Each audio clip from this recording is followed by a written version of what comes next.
সব ষড়যন্ত্র করে এরকম একটা প্ল্যান করেছে, দাদাকে চূড়ান্ত অপমান করেছে, আর তুমি আমাকে ও বাড়িতে ফিরে যাওয়ার কথা বলছো। পূজা, তুমি মাঝখানে কোনো কথা বলবে না। না, আপনার বোনের কথায় আপনি ওকে এখানে নিয়ে এসে অন্যায় করেছেন। আপনি ভুল করেছেন। এখনই আপনি ওকে ওর বাড়িতে ফেরত নিয়ে যান। ওদের বাড়ির মেয়েকে বিয়ে করবেন কথা দিয়ে সবকিছু মিটমাট করে ফেলুন। এখানে পূজা সারা জীবনের প্রশ্ন জড়িত। আমি ওর জীবন এভাবে নষ্ট হতে কিছুতেই দেব না। বারবার তুমি আমাকে একই কথা বলছো। ওরা সব ষড়যন্ত্র করে এরকম একটা প্ল্যান করেছে, দাদাকে চূড়ান্ত অপমান করেছে, আর তুমি আমাকে ও বাড়িতে ফিরে যাওয়ার কথা বলছো।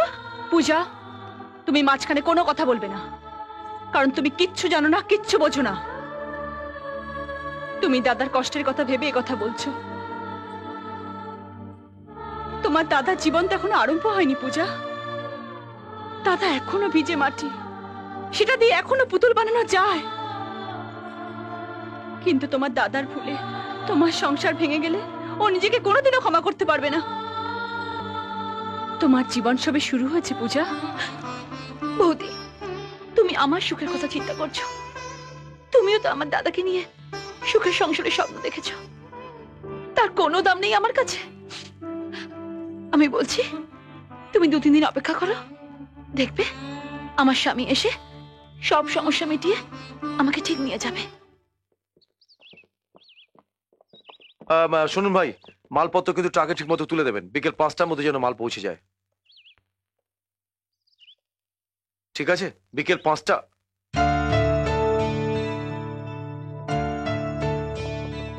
আপনি? আমার একটা ভুল হয়ে গেছে, মানে গতকাল তুমি বাড়িতে ছিলে না, তোমাকে না বলেই আমি পূজা। থাক দাদা, আপনি যা বলতে এসছেন আমি বুঝতে পেরেছি, তবে এইসব কথা এখানে আলোচনা না করাই ভালো।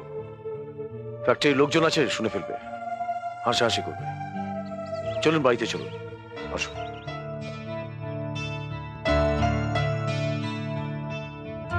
গতকাল আমার একজন পরিচিত লোকের অ্যাক্সিডেন্ট হয়ে গিয়েছিল, তাই আমার বাড়ি ফিরতে দেরি হয়েছিল। প্রথমে আপনি আমাকে ক্ষমা করে দেবেন। ছি ছি, হে কি বলছো তুমি? আমি তো বরং তোমার কাছে ক্ষমা চাইবে বলে ঠিক করে এসেছি। এ কি বলছেন? শুনলাম গতকাল আপনি বলেছেন যে আমার একজন বিবাহযোগ্য বোন আছে, সেটা আপনি জানতেন না? সত্যি জানতাম না। হ্যাঁ, আমার একজন বিবাহযোগ্য বোন আছে। বোনটার জীবনটা দুর্ভাগ্যের কালো মেঘে ভরা, জানেন? খুব বড় বাড়িতে আমার বোনের বিয়ে ঠিক হয়েছিল। ছেলেটি কম্পিউটার ইঞ্জিনিয়ার, বড় লোক।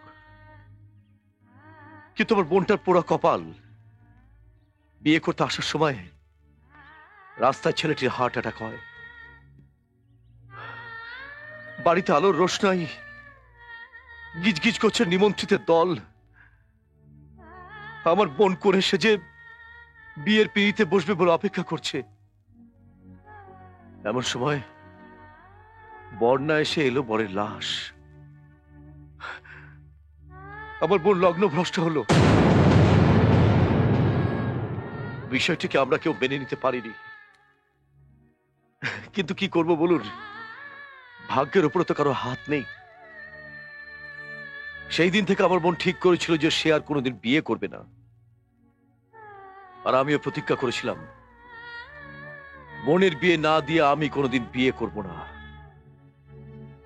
আমার অনেক সম্বন্ধ ছিল, জানেন, কিন্তু আমি সবগুলোই না বলেছি।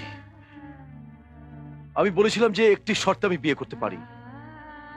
কানা খোঁড়া বোবা কোনো মেয়েতে আমার কোনো আপত্তি নেই, শুধু সেই বাড়ির ছেলের সঙ্গে আমার বোনের বিয়ে দিতে হবে। তারপর আপনার আর পূজার ফটো একসাথে দেখলাম।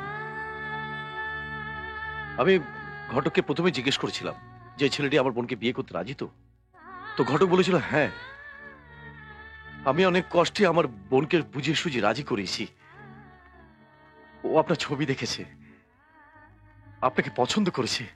কিন্তু বিশ্বাস করো জামাই, আমাকে এ বিষয়ে কিচ্ছু বলেনি। আমি আপনাকে বিশ্বাস করছি। আমি বুঝতে পারছি যে ঘটক এসব ব্যাপারে আপনাকে কিছু বলেনি, কিন্তু এই বাড়ির লোককে বলেছিলাম যে আমার বোনের বিয়ে দিয়ে তারপর আমি বিয়ের পিড়িতে বসবো। আমার সমস্ত স্বপ্ন আজ ধুলোর সঙ্গে মিশে গেছে।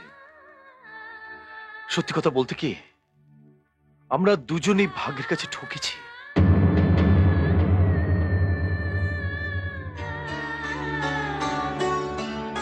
এই আমার বোন রূপা, আপনি তো আগেই দেখেছেন, আগেও আলাপ হয়েছে। নমস্কার। নমস্কার।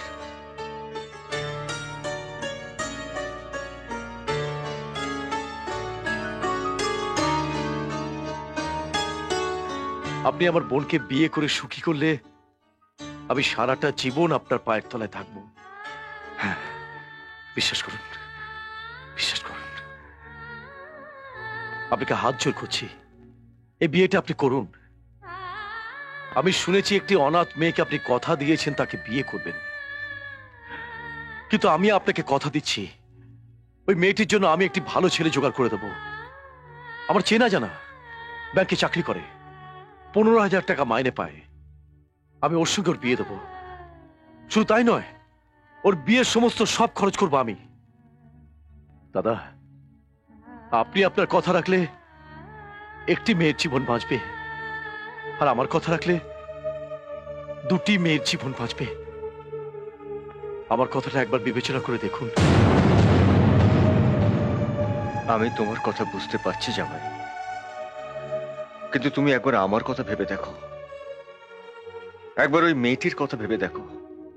একটি মেয়ে একটা লোকের বাড়িতে এক রাত কাটালে লোকে কথা বলে, কত বদনাম করে, আর মেয়েটি কত 3 মাস ধরে আমার বাড়িতে আছে। এখন যদি মেয়েটির অন্য কোথাও বিয়ে দেওয়া হয়, তাহলে কি লোকে আমাকে ছেড়ে দেবে ভেবেছো, নাকি ওদেরকে শান্তিতে থাকতে দেবে? মেনে নিলাম যে লোকের মুখের কথা আমরা বন্ধ করব, কিন্তু মেয়েটির স্বামী যেদিন জানতে পারবে যে মেয়েটি 3 মাস ধরে আমার বাড়িতে ছিল, সেদিন মেয়েটির পরিস্থিতি কি হবে একবারও ভেবে দেখেছো? দেখুন, আমাদের কিন্তু একটা সিদ্ধান্তে আসতে হবে। আপনি আমার বোনকে বিয়ে করবেন না করবেন না? শুনুন,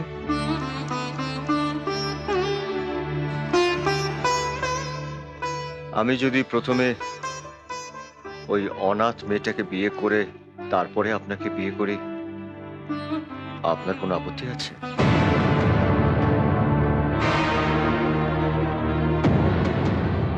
অভিক, তুই আমাদের কথা বলতে বারণ করেছিলি, কিন্তু এই সমস্ত কথা শোনার পর তুই বলতে চাস আমরা চুপ করে থাকবো? বলে দ্বিতীয় বিয়ে করবে, এত সাহস! এর থেকে বলতে পারতো বিষ খেয়ে মরে যেতে। এখনই ওকে ঘর থেকে বেরিয়ে যেতে হবে। প্লিজ প্লিজ, আপনারা চুপ করে থাকুন, আমাকে কথা বলতে দিন। আমি আশা করতে পারিনি আপনি এই ধরনের কথা বলবেন। আপনি বলতে পারতেন যে আমাদের প্রস্তাব আপনার পছন্দ হয়নি, কিন্তু আমার বোনকে অসম্মান করার অধিকার আপনার নেই। আমি তোমার বোনকে অসম্মান করতে চাইনি অভিক, আমি শুধু তোমাকে আমার পরিস্থিতির কথাটা বোঝাতে চাইছি। আমি বোঝাতে চাইছি যে ওই অনাথ মেয়েটার কাছে আমি কিভাবে প্রতিজ্ঞাবদ্ধ। তোমার বোনের দুঃখ ভাগ করার জন্য তোমার বাড়িতে মা, মামা, বৌদি সবাই আছে, কিন্তু একবার ভেবে দেখো তো, ওই অভাগা অনাথ মেয়েটার দুঃখ ভাগ করার জন্য কে আছে? ওর সাথে ভালোভাবে কথা বলাটাই আমাদের অন্যায় হয়েছে। বৌদি, চুপ করো। দেখুন, আপনার জায়গায় আপনি ঠিক, আর আমার জায়গা আমি ঠিক। আমাদের দুজনের দৃষ্টিভঙ্গি শুধু তফাৎ।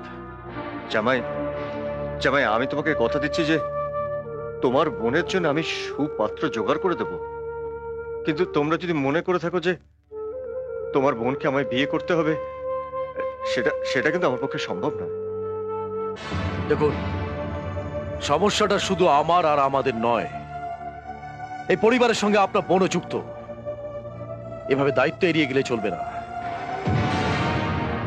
আর শুনুন, একটা কথা ভালো করে শুনে রাখুন, আমার বোনের যতদিন না বিয়ে হচ্ছে, আপনার বোনকে এ বাড়িতে আনা সম্ভব নয়। জামাই, অভিক, আপনি এবার আসতে পারেন।